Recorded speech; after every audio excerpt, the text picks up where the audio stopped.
Lecture में हमने study किया इंटीग्रेशन बेसिकली होता क्या है, इंटीग्रेशन की हमें नीड्स क्यों पड़ी और इंटीग्रेशन और डिफरेंशिएशन में किस तरह का रिलेशन होता है। तो अगर आपको basic meaning of integration study करना है तो आप जस्ट इसके पहले का लेक्चर देखिए, उसमें आपको समझ में आएगा कि इंटीग्रेशन हमने क्यों यूज़ करना है। अगर हमें एडिशन, मल्टीप्लिकेशन और सब्ट्रैक्शन एंड डिवीज़न पता है, फिर भी एक नए ऑपरेशन की क्यों ज़रूरत पड़ी। ओके, आज के क्लास में हम देखते हैं जो मैंने आपको पिछले लेक्चर में बताया था कि इंटीग्रेशन हम 2 टाइप्स के स्टडी करते हैं। फर्स्ट इज इंडेफिनिट इंटीग्रेशन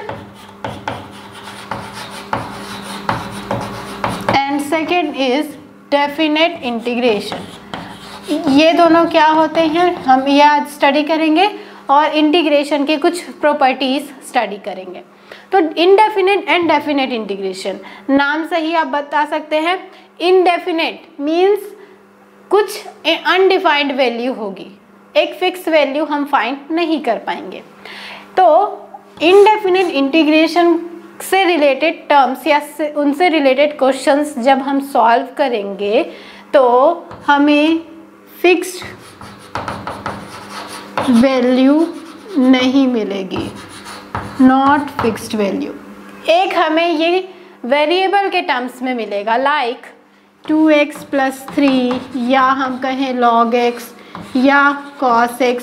इस तरह से हमें टर्म्स मिलेंगे इनडेफिनेट इंटीग्रेशन में, undefined value, not fixed value. Okay, second है definite integration.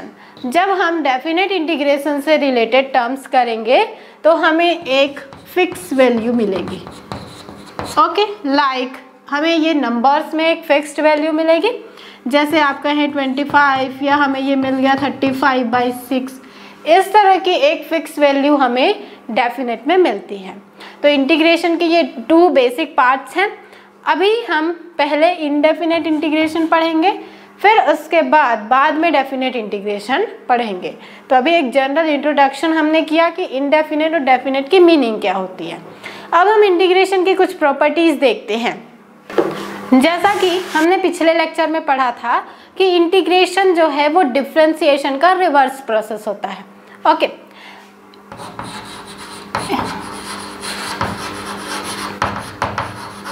Integration is reverse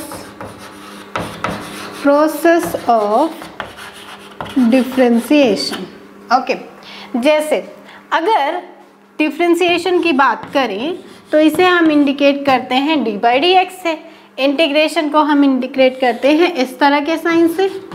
okay, अब अगर हमें डिफरेंशिएशन करना है x⁴n का, तो ये हमें क्या मिल जाएगा? तो ये हमने पढ़ा है, ये हमें मिलता है nx⁴n-1।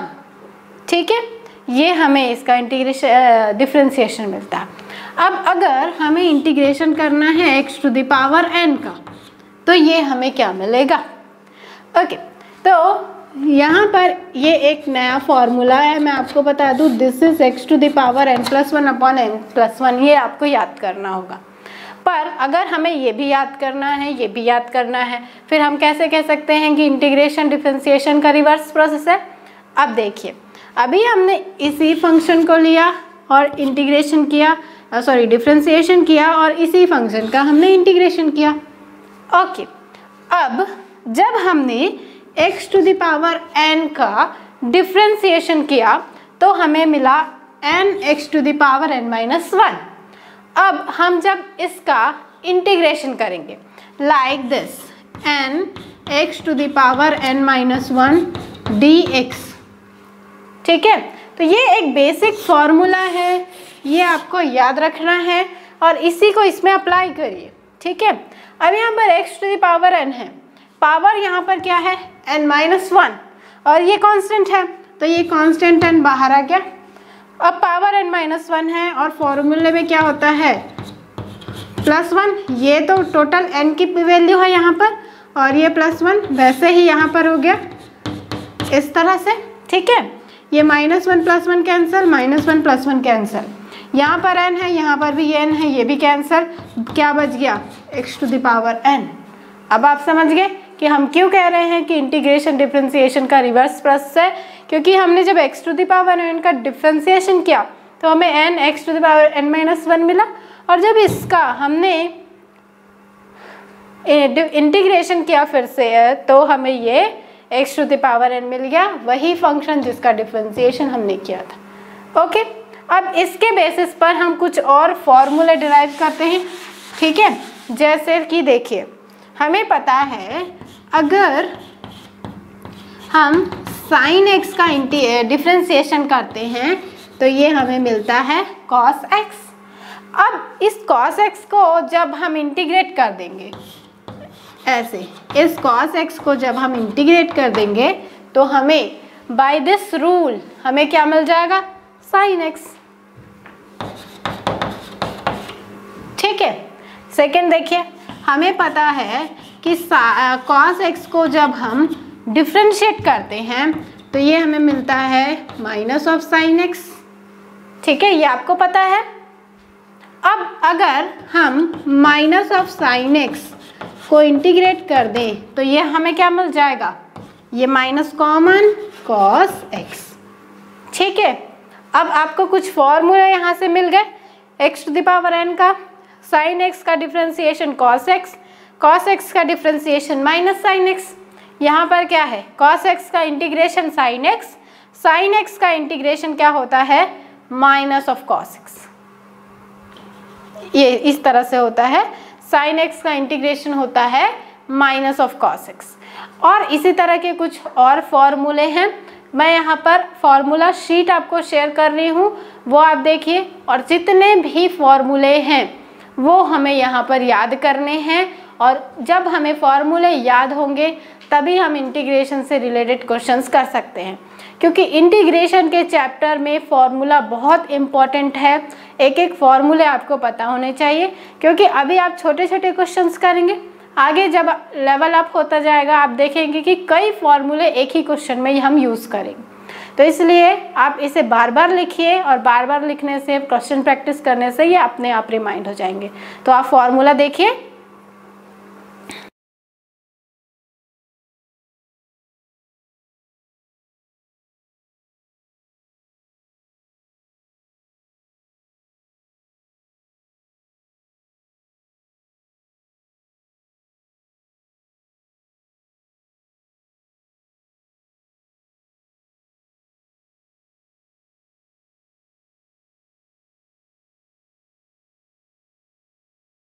हम देखते हैं इंटीग्रेशन से रिलेटेड कुछ प्रॉपर्टीज। जैसे कि हमने डिफरेंशिएशन में प्रॉपर्टीज की थी, सेम हमें इंटीग्रेशन में करना है।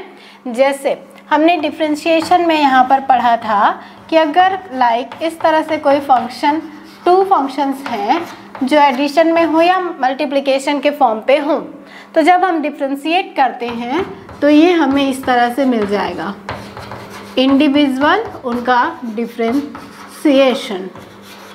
सेम हमें इंटीग्रेशन में भी मिलता है।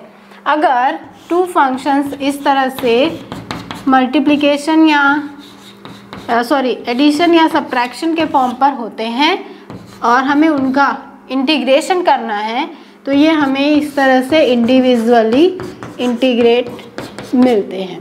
तो ये इसकी फर्स्ट प्रॉपर्टी आप मान सकते हैं, ओके, और इसे हम यूज़ करने वाले हैं। इसके बाद है कि अगर कोई कांस्टेंट टर्म्स किसी फंक्शन के साथ मल्टीप्लाई है और हम उसे सॉल्व करते हैं, तो ये हमें मिल जाएगा इंटीग्रेशन साइन के बाहर और फंक्शन का इंटीग्रेशन।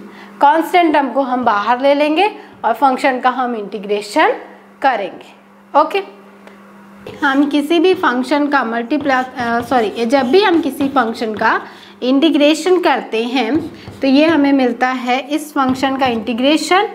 ओके, मान लीजिए कि f(x) का हमने इंटीग्रेशन किया और इसके बाद हमें इंटीग्रेशन होने के बाद ये कैपिटल ऑफ f(x) मिल रहा है, तो इसके साथ एक कांस्टेंट टर्म भी मल्टीप्लाई होता है इंटीग्रेशन में।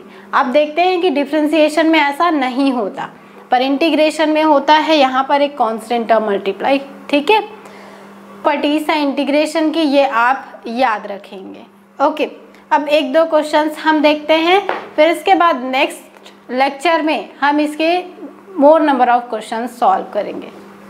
कि एक्स स्क्वायर है और एक्स स्क्वायर को हम डिफ्रेंशिएट करते हैं पहले, तो ये हो जाएगा d by d x square, तो ये हमें मिल जाएगा 2x to the power 2 - 1 that is 2x।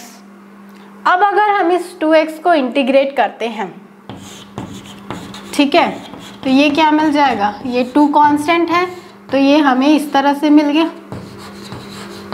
तो यहाँ पर हमने प्रॉपर्टी अप्लाई की,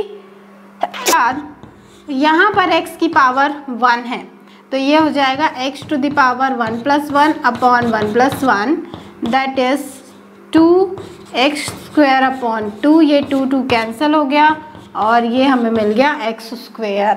अब मैंने आपको बताया था कि इंटीग्रेशन में हमें यहाँ पर एक कांस्टेंट यूज़ करना होता है, तो ये हो गया एक कांस्टेंट c, इसकी वैल्यू कुछ भी हो सकती है।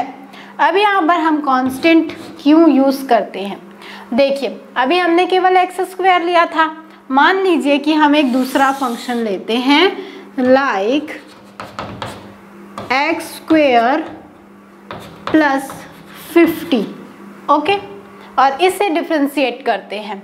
तो जब हम करते हैं D by d x square plus 50, तो यहाँ पर x स्क्वायर का डिफ्रेंशिएशन क्या हो जाएगा, वही 2x, और 50 का डिफ्रेंशिएशन क्या होगा, तो 50 यहाँ पर कांस्टेंट टर्म है तो इसका डिफ्रेंशिएशन क्या हो जाएगा 0, और यहाँ पर हमें क्या मिल गया 2x। आपने देखा कि हमने 2x स्क्वायर का किया, यहाँ पर x स्क्वायर प्लस 50 का किया, हमें डिफ्रेंशिएशन सेम मिल रहा है। अब इसका जब हम इंटीग्रेशन करेंगे तो यहाँ पर मैंने किया था, ये हमें मिल गया x square plus c that is constant.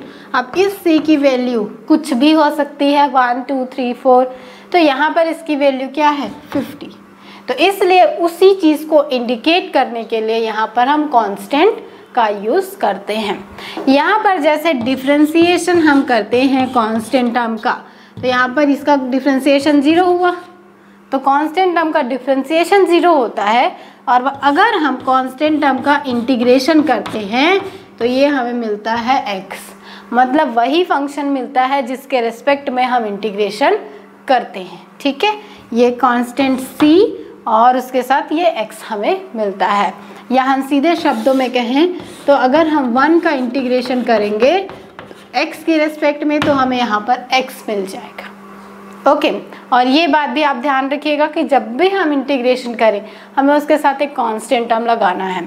अगर हम करते हैं integration of sin x dx तो ये हमें मिल जाएगा minus of cos x plus constant c। तो इसलिए इंटीग्रेशन में कांस्टेंट की वैल्यू बहुत है, उसे अप्लाई करना मत भूलिएगा, ओके।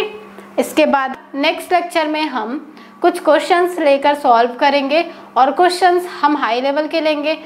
अभी मेनली जो नेक्स्ट लेक्चर हम करेंगे उसमें इस तरह के क्वेश्चंस लेंगे जो मेनली फॉर्मूला बेस्ड होंगे। अब फॉर्मूला बेस्ड क्वेश्चन हम सॉल्व करना जब सीख जाएंगे तब हम इसके बाद और कुछ ट्रिकी क्वेश्चंस सॉल्व करेंगे। Thank you.